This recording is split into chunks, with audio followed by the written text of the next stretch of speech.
خداوند آپ سب کے ساتھ ہو۔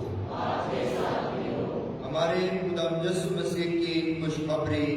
مقدس یوحنا کے مطابق اے خداوند تیری تمجید ہو۔ اس کے 10ویں باب کی 31ویں آیت سے ہم سنیں۔ اس وقت یہودیوں نے پھر پتھر اٹھائے تاکہ یسوع کو سنسار کریں۔ یسوع نے انہیں جواب دیا کہ میں نے تمہیں باپ کی طرف سے بتیرے کام دکھائے ہیں، ان میں سے کس کام کے لیے تم مجھے سنسار کرتے ہو؟ یہودیوں نے اسے جواب دیا کہ کسی نیک کام کے سبب سے نہیں، بلکہ کفر گوئی کے سبب سے ہم تجھے سنسار کرتے ہیں، کیونکہ تو انسان ہو کر اپنے آپ کو خدا بناتا ہے۔ یسوع نے انہیں جواب دیا کہ تمہاری شریعت میں یہ نہیں لکھا کہ میں نے کہا کہ تم خدا ہو، جبکہ اس نے انہیں خدا کہا جن سے خدا ہم کلام ہوا، اور نوشتہ باطل نہیں ہو سکتا۔ تو پھر تم اس سے جسے باپ نے مقدس کر کے دنیا میں بھیجا ہے کیوں کر کہتے ہو کہ تو کفر بکتا ہے؟ اس لیے کہ میں نے کہا کہ میں خدا کا بیٹا ہوں۔ اگر میں اپنے باپ کے کام نہیں کرتا تو میرا یقین نہ کرو، لیکن اگر کرتا ہوں تو گو میرا یقین نہ کرو، مگر ان کاموں کا تو یقین کرو، تاکہ تم جانو اور سچ مانو کہ باپ مجھ میں ہے اور میں باپ میں ہوں۔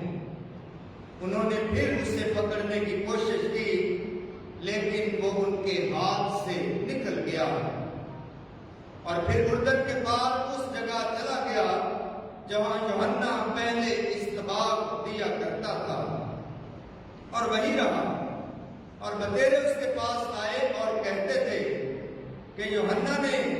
تو کوئی کرشمہ نہیں دکھایا، مگر جو باتیں یوحنا نے اس کے حق میں کہی وہ سب سچ نکلی، اور وہاں بتیرے اس پر ایمان لائے۔ مسیح خدا میں میرے عزیزو، آج روزوں کے دوران کا چھٹا جمعہ ہے، اور ہم نے مسلسل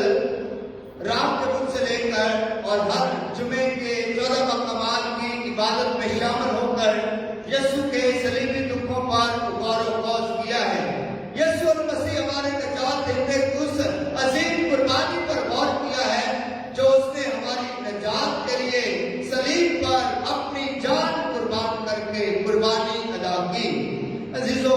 خدا یسوع مسیح ہم سے بہت پیار کرتا ہے، اور اس کا یہ دکھ سہنا، اذیت سہنا اور مصیبت سہنا، یہ اس کے پیار کی انتہا ہے کہ وہ ہم گناہگاروں کے لیے، ایک خطاکار انسان کے لیے، ہم سب گناہگاروں کے لیے ایک ایسا بے عیب بندہ کے طور پر اپنے آپ کو پیش کرتا ہے جو پوری دنیا کے گناہ اٹھا لے جاتا ہے۔ عزیزو، آج کی تلاوتوں میں ہم نے سنا کہ جو خدا کے خادم پر اور خدا کے ماننے والے پر اپنا ہاتھ اٹھاتے ہیں اور بڑھاتے ہیں، خدا اپنے خادم کو محفوظ رکھتا ہے۔ خاص طور پر ارمیا نبی کے صحیفے میں سے سنا کہ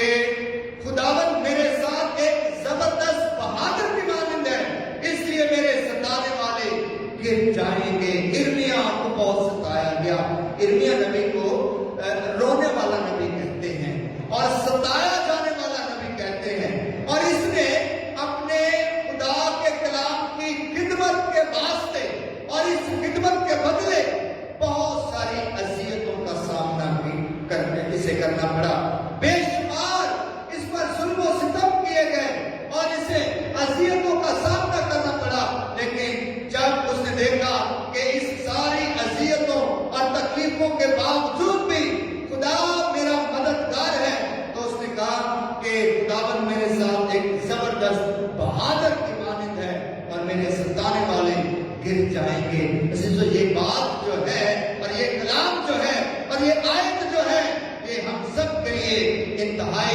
حوصلہ افزا آیت ہے۔ ہماری زندگی میں بھی بہت سارے ایسے ہیں جو ہماری خوشی چاہتے ہیں، ہماری کامیابی چاہتے ہیں، ہمیں ہماری سرفرازی دیکھنا چاہتے ہیں۔ وہیں پر بہت سارے ایسے بھی ہیں جو ہمیں گرانا چاہتے ہیں اور ہماری ناکامی چاہتے ہیں، ہماری پستی چاہتے ہیں، اور ایسے جو چاہتے ہیں ان کے لیے آج یہ پیغام ہے کہ خداوند میرے ساتھ ایک بہادر مرد کی طرح، بہادر طاقتور کی طرح کھڑا ہے اور مجھے گرانے والے شرمندہ ہوں گے۔ اور ارمیا اس لیے ایسا کہتا ہے کہ اس کا توکل خدا کی ذات پر ہے اور وہ خدا پر اپنا بھروسہ رکھتا ہے۔ انجیل مقدس میں ہم نے سنا کہ فقی فریسی جو ہے یسوع پر ہاتھ اٹھانا چاہتے ہیں، یسوع کو سنسار کر دینا چاہتے ہیں، اسے پتھر مار کر ہلاک کر دینا چاہتے ہیں، لیکن وہ ان کے بیچ سے بچ کر نکل جاتا ہے کیونکہ ابھی اس کا وقت ہنوز نہیں آیا ہے۔ وہ اپنی جان ضرور دے گا لیکن اپنے وقت پر، اور جب باپ کی مرضی پوری ہوگی اور جب باپ کا ارادہ ہوگا تو وہ پھر اپنی جان کو نہ بچائے گا بلکہ اپنی جان صلیب پر لٹکا کر ہم سب کے لیے نجات کا کفارہ بن جائے گا اور ہمارے لیے ایک ہمیشہ کی زندگی حاصل کرے گا۔ عزیزو، ان روزوں کے ایام میں ہم نے صلیب کے راستے کے 14 مقامات کی عبادت میں شمولیت کی اور یسوع کے صلیب کے راستے کے ان 14 مقامات پر غور و خوض کیا، اور میں سمجھتا ہوں ہر انسان کی زندگی میں یہ سارے 14 مقامات بڑے اہمیت رکھتے ہیں، یہ ساری عبادت بھی بڑی اہمیت رکھتی ہے، اور ساتھ ہی ساتھ جب یہ اہمیت رکھتی ہے تو آپ کی زندگی میں کوئی نہ کوئی ایسا مقام ضرور ہے یسوع کے صلیب کے راستے کے ان 14 مقامات میں سے کوئی ایک مقام ایسا ضرور ہے جہاں آپ ٹھہر جاتے ہیں، جہاں آپ محسوس کرتے ہیں کہ یہ مقام میرے لیے ہے، یا میں اپنی زندگی میں اس مقام کو دیکھ سکتا ہوں، محسوس کرتا ہوں، میں اپنی ذات کو اس مقام میں محسوس کر سکتا ہوں۔ جو میری زندگی میں ذات میں مقام ہے وہ صلیب کے راستے کے 14 مقامات میں سے 5واں مقام ہے، اور 5واں مقام ہے کہ شمع کرینی خدا یسوع مسیح کو صلیب اٹھانے میں اسے سہارا دیتا ہے۔ شمع کرینی عزیزو،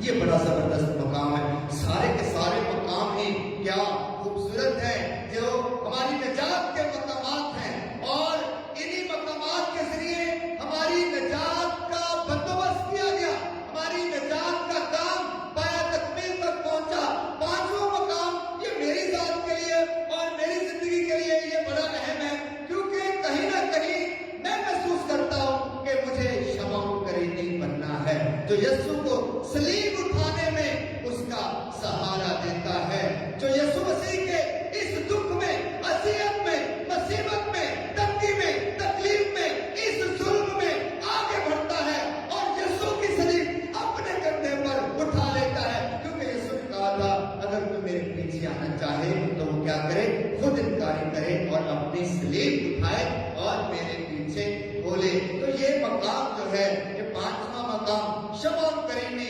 یسوع کو صلیب اٹھانے میں سہارا دیتا ہے۔ عزیزو، یسوع مسیح نے یہ 2000 سال پہلے صلیب اٹھائی، لیکن یسوع مسیح آج بھی بہت سی جگہوں پر، بہت سے مقامات پر، بہت سی صورتوں میں، بہت سی حالتوں میں ہمیں صلیب اٹھاتا، چلتا پھرتا نظر آتا ہے۔ دکھی انسانیت میں یسوع صلیب اٹھاتا نظر آتا ہے، بے بس انسانوں میں یسوع مسیح صلیب اٹھاتا ہمیں نظر آتا ہے، پریشان حال لوگوں میں یسوع مسیح صلیب اٹھائے ہمیں چلتا پھرتا نظر آتا ہے، تنگی اور تکلیف میں مبتلا انسانوں میں یسوع مسیح ہمیں صلیب اٹھاتا نظر آتا ہے، لاچار اور بیماری کی حالت میں مبتلا لوگوں کی صورت میں یسوع مسیح ہمیں صلیب اٹھاتا نظر آتا ہے۔ کون بڑھے گا آگے؟ کون اتنا جگرا رکھے گا، اتنا دم رکھے گا کہ وہ آئے اور یسوع مسیح کی اس صلیب کو اپنے کندھے پر اٹھا لے اور اپنی باہوں میں تھام لے، اٹھا لے اور یسوع کا